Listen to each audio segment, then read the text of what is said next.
கனி அக்கா கஷ்டப்பட்டு அந்த 3 பிஸ்கெட்டையும் எப்படியோ சாப்பிட்டு முடிச்சுட்டு வெளியே வந்துட்டாங்க. வந்து 2 பொண்ணுங்களையும் ஹக் பண்ணாங்க. அப்போ அந்த சின்ன பொண்ணு பேர் வந்து தியா போல இருக்குது. ஃபஸ்ட்டு பொண்ணு பேர் தஷ்மை. சின்ன பொண்ணு வந்துட்டு அம்மா நான் காலை ஸ்ப்ரெயின் பண்ணிட்டேம்மா அப்படின்னு சொன்னாங்க. இப்போ மூத்த பொண்ணு வந்துட்டு இல்லை அப்பாவுக்கு தெரியாமல் சும்மா டான்ஸ்லாம் ஆடிட்டு இருக்கா, உன்கிட்ட ரொம்ப சீன் போடுறா அப்படின்னு சொல்லி சொன்னாங்க.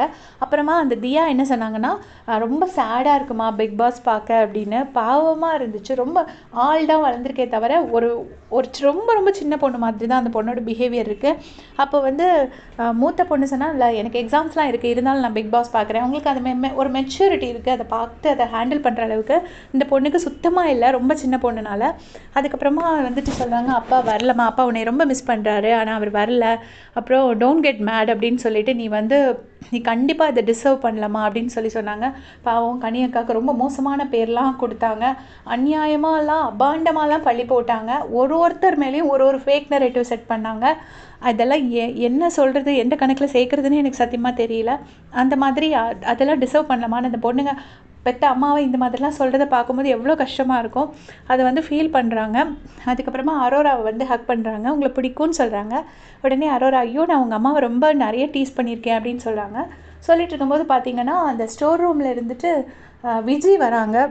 விஜயை நேராக கூட்டிகிட்டு வந்து சபரி எல்லோரும் கூட்டிகிட்டு வராரு. கூட்டிகிட்டு வந்து அந்த கன்னியக்கா கிட்டே கூட்டிகிட்டு வந்தோடனே விஜயை பார்த்தோன்னே கொஞ்சம் நேரம் அப்படியே அழுறாங்க, பயங்கரமாக அழுதாங்க 2 பேரும் ஹக் பண்ணிவிட்டு. அப்புறமா உன் புருஷன் உன்னை ரொம்ப மிஸ் பண்ணுறாண்டி, நிலன் வேற உன்னை பார்க்க வரணும், எனக்கு கனியம்மாவை பார்க்க வரணும்னு ஆசைப்பட்டான் அப்படின்னு சொன்னோடனே நிலன்கிறது வந்து விஜயோட பையன். உடனே ஏன் நிலனையும் கூட்டிகிட்டு வந்திருக்கலாம்ல அப்படின்னு சொல்லிட்டு கனியக்கா சொல்கிறாங்க.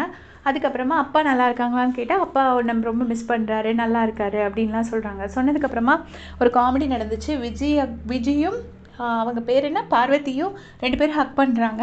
ஹக் பண்ணிட்டு ஹே ஹாய் அப்படின்னு 2 பேரையுமே பார்க்குறதுக்கு செம்ம காமெடியாக இருந்துச்சு. 2 பேர்த்துக்கும் ஆல்ரெடி சர்வைவரில் நிறைய சண்டை வந்திருக்கு. இப்போ வந்து 2 பேரும் ஹக் பண்ணிக்கிட்டாங்க. அப்புறமா திவ்யாவை பார்த்துட்டு விஜய் சொன்னாங்க எங்கள் அக்காவுக்கு மேக்கப்லாம் போட்டு விட்டதுக்கு ரொம்ப தேங்க்ஸ் அப்படின்னு சொல்லி சொன்னாங்க. அதுக்கப்புறமா கானா வினோத்தனா நீங்கள் எத்தனை நாள் இருந்தீங்கன்னு கேட்குறாங்க. நான் வந்து ஒரு 40 days இருந்தேன் அப்படின்னு சொல்லி விஜய் சொல்கிறாங்க. அப்போ அவர் சொல்கிறாரு அந்த கடைசியாக வரும் தெரியுமா, அப்போ தான் ரொம்ப கஷ்டமாக இருக்குங்கிற மாதிரி. அவருக்கு தெரியாது இவங்க வந்து ஆக்சுவலாக செகண்ட் ரன்னர் அப் இது விஜய், அது தெரியாதனால அப்படி சொன்னாங்க. அப்புறம் விஜய் ஓகே அப்படின்னு சொல்லிட்டு அப்படியே வந்துட்டாங்க. ஸோ இப்போ இந்த டிஸ்கஷன் தான் போயிட்டுருக்கு. இந்த சின்ன பொண்ணு பார்க்குறதுக்கு ரொம்ப ரொம்ப ரொம்ப கஷ்டமாக இருந்துச்சு. குழந்த மாதிரி உட்காந்து அழுதுட்ருக்காங்க. அவங்க அம்மாவுக்கு கெட்ட பேர் வந்துருச்சு அப்படின்னு சொல்லிட்டு ரொம்ப ஃபீல் பண்ணுறாங்க. பற்றி உங்களுடைய கமெண்ட் சொல்லுங்கள். தேங்க்ஸ் ஃபார் வாட்சிங்.